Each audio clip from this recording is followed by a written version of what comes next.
Everyday life science by সূচনা চ্যানেলে সকল শিক্ষার্থীদের স্বাগত। আজকে আবারও এসে গেছে বিভিন্ন ধরনের competitive exams, BSc nursing, GNM, ANM, joint এন্ট্রান্সের জন্য লাইফ সায়েন্স বিষয়ক GK20 নিয়ে।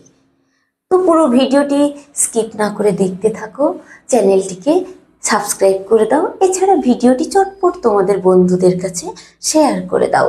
তাহলে চলো শুরু করা যাক। কোয়েশ্চেন নাম্বার 1, মানুষের যকৃৎ কয়টি লোবের দ্বারা গঠিত? মানুষের যকৃৎ অর্থাৎ আমাদের যকৃৎ, তাই তো? আমাদের যকৃৎ কয়টি লোবের দ্বারা গঠিত? আমাদের যকৃৎ 4টি লোবের দ্বারা গঠিত। কয়টি লোবের দ্বারা গঠিত? 4টি। কোয়েশ্চেন নাম্বার 2, কেন্দ্র থেকে পরিধি পর্যন্ত চাকার স্পোকের ন্যায় সাজানো যে কোষ থাকে তার নাম কি? কেন্দ্র থেকে পরিধি পর্যন্ত অর্থাৎ যকৃতের কেন্দ্র থেকে পরিধি পর্যন্ত সাজানো চাকার স্পোকের ন্যায় যে কোষ থাকে তার নাম কি? তার নাম হচ্ছে পলিহিড্রাল কোষ বা পলিহিড্রাল সেল। তার নাম কি? তার নাম হচ্ছে পলিহিড্রাল সেল। কোয়েশ্চেন নাম্বার 3, সাইনুসয়েডের গাত্রে কি থাকে? সাইনুসয়েড, এই সাইনুসয়েডের গাত্রে কি থাকে? সাইনুসয়েডের গাত্রে থাকে কুফার সেল। কি থাকে?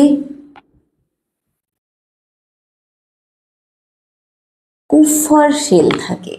কোয়েশ্চেন নাম্বার 4, কোন অবস্থায় যকৃতে লোহিত রক্তকণিকা সৃষ্টি হয়?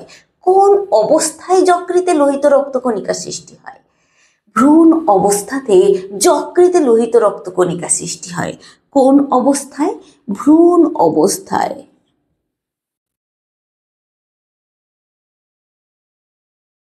কোয়েশ্চেন নাম্বার 5, কোন অবস্থায় যকৃতে লোহিত রক্তকণিকা ধ্বংস হয়? কোন অবস্থায় যকৃতে লোহিত রক্তকণিকা ধ্বংস হয়? পরিণত অবস্থায় বা পূর্ণাঙ্গ অবস্থায়। কোন অবস্থায়?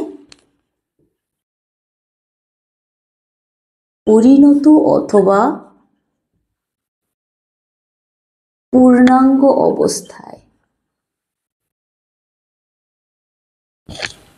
কোয়েশ্চেন নাম্বার 6, যকৃতে অবস্থিত কোন কোষ হেপারিন ক্ষরণ করে? যকৃতে অবস্থিত কোন কোষ হেপারিন ক্ষরণ করে? যকৃতে অবস্থিত মাস্ট কোষ বা মাস্ট সেল হেপারিন ক্ষরণ করে। কোন কোষ? মাস্ট কোষ বা যাকে বলা হয় মাস্ট সেল। কোয়েশ্চেন নাম্বার 7, যকৃতে কোন ধাতব আয়ন সঞ্চিত থাকে?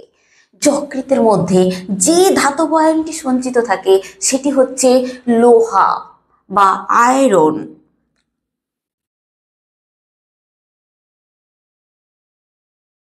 কোয়েশ্চেন নাম্বার 8, যকৃৎ কি গঠনে সাহায্য করে? যকৃৎ কি গঠনে সাহায্য করে?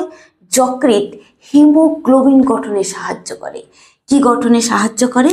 যকৃৎ হিমোগ্লোবিন গঠনে সাহায্য করে।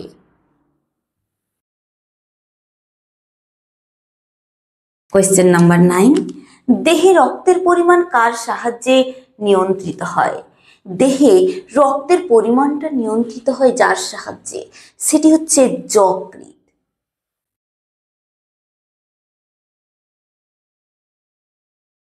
এই যকৃতের সাহায্যে দেহে কিন্তু রক্তের পরিমাণটা নিয়ন্ত্রিত হয়। কোয়েশ্চেন নাম্বার 10, কোন পৌষ্টিক গ্রন্থি রক্ত তঞ্চনে সাহায্য করে? কোন পৌষ্টিক গ্রন্থি রয়েছে আমাদের যা রক্ত তঞ্চনে সাহায্য করে? সেই পৌষ্টিক গ্রন্থিটির নাম হচ্ছে যকৃৎ। কি বললাম? সেই পৌষ্টিক গ্রন্থির নাম হচ্ছে যকৃৎ। কোয়েশ্চেন নাম্বার 11, কোন ধরনের পৌষ্টিক গ্রন্থি থেকে প্রোথ্রম্বিন এবং ফাইব্রিনোজেন গঠিত হয়? কোন ধরনের পৌষ্টিক গ্রন্থি থেকে প্রোথ্রম্বিন এবং ফাইব্রিনোজেন গঠিত হয়? যকৃৎ থেকে।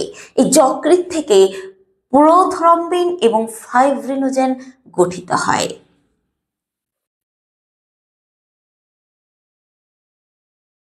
কোয়েশ্চেন নাম্বার 12, পিত্তে অবস্থিত কোন যৌগ ফ্যাট জাতীয় খাদ্যবস্তুকে অবদ্রবে পরিণত করে? পিত্তে অবস্থিত কোন যৌগ ফ্যাট জাতীয় খাদ্যবস্তুকে অবদ্রবে পরিণত করে? পিত্তে অবস্থিত যে যৌগটি ফ্যাট জাতীয় খাদ্যবস্তুকে বা স্নেহ জাতীয় খাদ্যবস্তুকে অবদ্রবে পরিণত করে সেই যৌগটি হচ্ছে পিত্ত লবণ। সেই যৌগটির নাম কি? সেই যৌগটির নাম হচ্ছে পিত্ত লবণ। কোয়েশ্চেন নাম্বার 13, মল ও মূত্রের বর্ণ গঠনে সাহায্য করে কোন রঞ্জক? মল এবং মূত্রের বর্ণ গঠনে সাহায্য করে কোন রঞ্জক? মল এবং মূত্রের বর্ণ গঠনে সাহায্য করে যে রঞ্জক সেটি হচ্ছে পিত্তরসে অবস্থিত পিত্তরঞ্জক।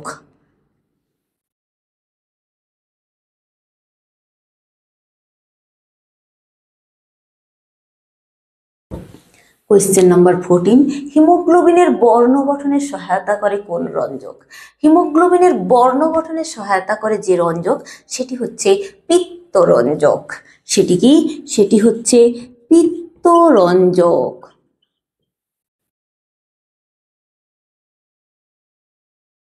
কোয়েশ্চেন নাম্বার 15, প্লাজমা প্রোটিন কোথায় সংশ্লেষিত হয়? প্লাজমা প্রোটিন এটি কোথায় সংশ্লেষিত হয়? এটি সংশ্লেষিত হয় যকৃতে। কোথায়? যকৃতে। কোয়েশ্চেন নাম্বার 16, ডিঅ্যামিনেশন পদ্ধতিতে ইউরিয়া কোথায় উৎপন্ন হয়? ইউরিয়া উৎপন্ন হয় ডিঅ্যামিনেশন পদ্ধতিতে, তাই তো? তাহলে কোথায় উৎপন্ন হয় ডিঅ্যামিনেশন পদ্ধতিতে ইউরিয়া? যকৃতে। কোথায় উৎপন্ন হয়? যকৃতে। Question number 17, vitamin A D কোথায় সঞ্চিত হয়? ভিটামিন এ, ভিটামিন ডি এগুলো সঞ্চিত হয় যকৃতে। কোথায়? যকৃতে। কোয়েশ্চেন নাম্বার 18, গ্লাইকোজেন কোথায় সঞ্চিত হয়? গ্লাইকোজেন কোথায় সঞ্চিত হয়? গ্লাইকোজেনও সঞ্চিত হয় আমাদের যকৃতে। কোথায়? যকৃতে। কোয়েশ্চেন নাম্বার 19, কোন পৌষ্টিক গ্রন্থি দেহের তাপ নিয়ন্ত্রণ ক্রিয়াতে অংশগ্রহণ করে? কোন পৌষ্টিক গ্রন্থি দেহের তাপ নিয়ন্ত্রণ ক্রিয়াতে অংশগ্রহণ করে? সেই পৌষ্টিক গ্রন্থি হচ্ছে আমাদের যকৃৎ। কি বললাম? যকৃৎ। কোয়েশ্চেন নাম্বার 20, বিভিন্ন প্রকার অ্যান্টিবডি কোথায় উৎপন্ন হয়? বিভিন্ন প্রকারের অ্যান্টিবডি উৎপন্ন হয় আমাদের যকৃতে। কোথায় উৎপন্ন হয়? আমাদের যকৃতে। তাহলে ভিডিওটি এখানেই কমপ্লিট করছি। কারোর যদি প্রশ্ন বা কোয়ারি থাকে অবশ্যই কমেন্ট সেকশনে লিখে পাঠাবে এবং আমার চ্যানেলটিকে লাইক, শেয়ার, সাবস্ক্রাইব করে পাশে থাকা বেল আইকনটি প্রেস করে দেবে, যাতে আপলোড ভিডিওর পরবর্তী নোটিফিকেশন তোমাদের কাছে ঝটপট পৌঁছে যেতে পারে। ধন্যবাদ।